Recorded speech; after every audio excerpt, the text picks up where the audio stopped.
Rob, thanks. We are getting our first up-close look at the scene of that deadly plane crash in the Superstition Mountains Wednesday night. That crash killed 6 people, including 3 children.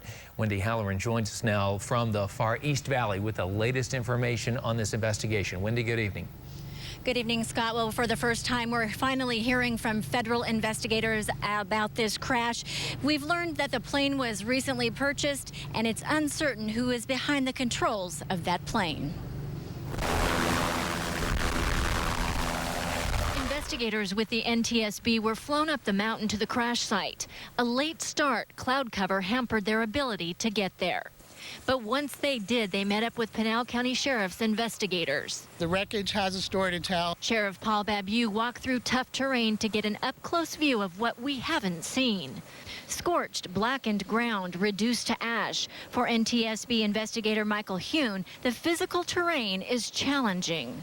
The actual crash site itself is one of the most difficult accident scenes I've been on. The slope is about where the impact occurred. The slope's about 45 degrees. It's a lot of scree and exfoliating rock. And then 100 feet beyond that is a vertical wall. And so it's extremely difficult. Small pieces of wreckage scattered on the mountainside. It's a gruesome scene as investigators continue to recover human remains. We're meeting with members of each of the families in different parts of Arizona to bring them specific information where decisions that families have to make about how they're going to proceed with services and so forth. Federal investigators say a flight plan was not filed on the flight because it's not required.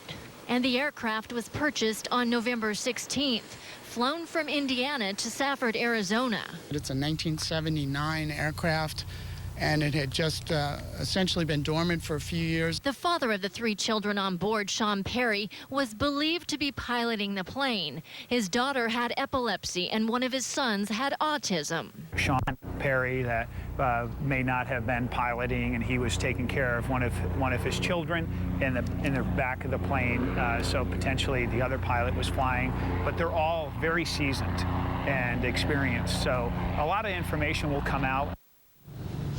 Now, the NTSB says it will remove the wreckage tomorrow and transport it to a storage facility in Phoenix, where they will comb over that wreckage to find out what went terribly wrong. Reporting live from Apache Junction, Wendy Halloran, 12 News. Wendy, thanks.